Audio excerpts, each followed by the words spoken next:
Assalamu alaikum everyone. I'm Zakir Hossain Zakir in front of you and welcome to my new video. And in this video, I'm going to tell you that what is creativity and the power of creativity. And আমরা জানি আমরা অনেক সময় শুনি যে আসলে creativity যেমন আমাদের যে কোনো কাজকর্মে এবং যে কোনো কিছুতে এখন যেহেতু আরও অনেক আপডেট যুগ, তো এই যুগে সব কিছুতে আমরা সবসময় ক্রিয়েটিভিটি খুঁজি যে আসলে ক্রিয়েটিভিটি এখন কী জিনিস এবং এটা আসলে কীভাবে এটা গ্রো হয়। তো এই বিষয়ে আজকে আমরা আলোচনা করব। So now what is the definition of creativity and I am going to tell about that. Creativity means that thinking in a new way and do something in a new way. That আমরা যদি কোনো কিছু করতে চাই বা করি, সেটা যদি আমরা নতুন উপায়ে যদি আমরা করতে পারি তাহলে সেটা ক্রিয়েটিভিটি বলে।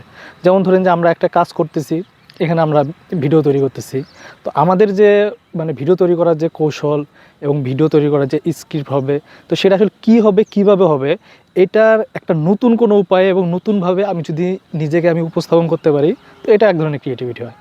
তারপরে হতে পারে যে আমরা রান্নাবান্না করি, তো রান্নাবান্না এটা একটা এক্সাম্পল হতে পারে যে রান্নার ভিতর আমরা অনেকে কী করি, আমরা নতুন নতুন ডিশ খুঁজি, নতুন নতুন আইটেম খুঁজি। তো এই যে নতুন নতুন ডিশ, নতুন নতুন আইটেম খোঁজা এবং সেগুলো কী করা, প্রেজেন্ট করা, এটাই হলো একটা ক্রিয়েটিভিটি। এরপরে আমি আরেকটা এক্সাম্পল দিতে পারি, সেটা হলো যে আমাদের জীবনে অনেক প্রবলেম ফেস করি। তো সেই প্রবলেমগুলো আমরা যদি ফেস করার সময় যদি এটা আমরা চিন্তা করি সেই প্রবলেম সম্পর্কে, যে আসলে এই প্রবলেমটা কেন হচ্ছে, কীভাবে হচ্ছে, এবং সেটার যদি কোনো সমাধান আমরা নতুন কোনো সমাধান আমরা খুঁজে বের করতে পারি, তো সেটা এক ধরনের ক্রিয়েটিভিটি হতে পারে। So sometime we think that how can we be a creative person, this is a question.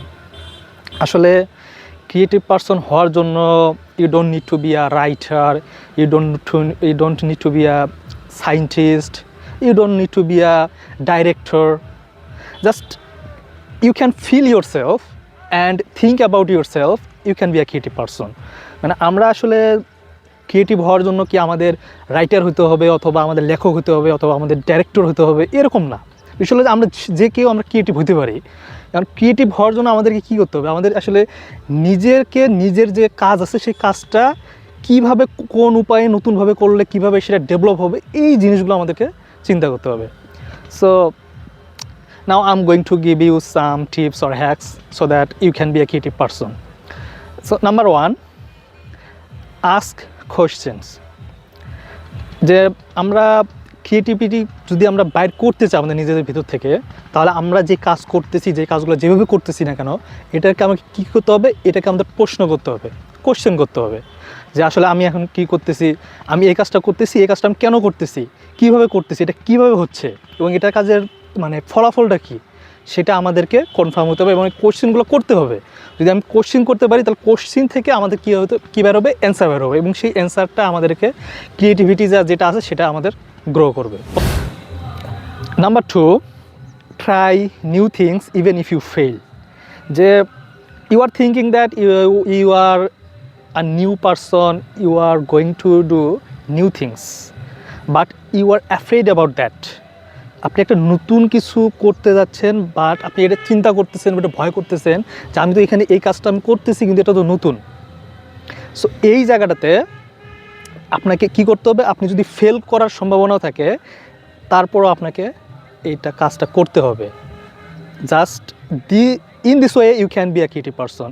আপনি কাজটা যখন কমপ্লিট করবেন, হয়তো আপনি ফেল করতে পারেন, কিন্তু সেই ফেল করার পরে ওখান থেকে যে আপনি সলিউশনটা বের করতে পারবেন, সেই সলিউশনটা দিয়ে আপনার যে ক্রিয়েটিভিটি সেটা আরও গ্রো হবে। Number 3, read, watch and listen to different ideas. যে আমরা কোনো একটা জিনিস আমরা ক্রিয়েটিভ করতে চাচ্ছি, তো সেটা করার জন্য আমাদের কিন্তু এখন অনেক উপায় আছে, সেটা ফেসবুক বলেন, ইউটিউব বলেন, আমরা অনলাইন প্ল্যাটফর্ম থেকে আমরা অনেক কিছু কী করতে পারি, আমরা দেখতে পারি, আমরা শুনতে পারি, এবং আমরা সেই দেখা শোনার পরে আমরা কী করতে পারি, সেটা নিয়ে আমরা অবজার্ভ করতে পারি, এবং সেটা আসলে আমাদের কাজের ক্ষেত্রে কতটুকু আমাদের কাজে লাগবে সেই জিনিসটা আমরা সেখানে অ্যাপ্লাই করতে পারি, এবং এইভাবে আমাদের কিন্তু ক্রিয়েটিভিটিটা অনেক ডেভেলপ হতে পারে। Number 4, take time to think and relax. So আমরা আসলে থিঙ্কিং করার জন্য আমাদের কী করতে হবে, আমাদের সময় নিতে হবে এবং রিল্যাক্সে চিন্তা করতে হবে। যদি আমাদের ক্রিয়েটিভিটি আমাদের প্রয়োজন পড়ে কোনো কাজে এবং সেটা আমাদের নতুন উপায় করতে হয়, তাহলে সেটার জন্য আমাদের কী করতে হবে, টাইমটা আমাদেরকে ইউটিলাইজ করতে হবে। এটা আমাদের কনফার্ম করতে হবে যে আমাদের টাইমটা আমরা কীভাবে নিচ্ছি এবং সেটাতে আমরা রিল্যাক্স আছি কি না। কারণ মানসিক প্রেশার নিয়ে যদি আমরা কোনো কাজ করতে যাই, তাহলে অবশ্যই আমাদের ক্রিয়েটিভিটি এখানে কী হবে না, প্রকাশ পাবে না এবং ক্রিয়েটিভ আইডিয়া আসবে না।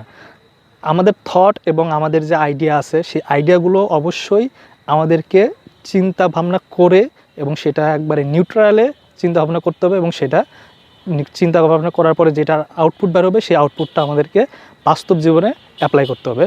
তাহলে আমাদের কী হবে, ক্রিয়েটিভিটি অনেক ডেভেলপ হবে। So remember one thing, creativity is inside you. So think about your self and try to do something new. এটা আসলে মানুষের ভিতরে থাকে, সো ভিতর থেকে বাইর করার জন্য চিন্তা করতে হবে এবং এটা প্রকাশ করার এবং অ্যাপ্লাই করার যে বাস্তব যে অভিজ্ঞতা, সেই অভিজ্ঞতাটা অর্জন করতে হবে। তাহলে আস্তে আস্তে ক্রিয়েটিভিটির ওইগুলো অনেক ডেভেলপ হবে এবং আমাদের এই বাস্তবিক জীবনে আমরা যদি আমাদের ক্রিয়েটিভিটি বাড়াইতে চাই, তাহলে অবশ্যই আমাদের এই টিপসগুলো আপনি ফলো করতে পারেন।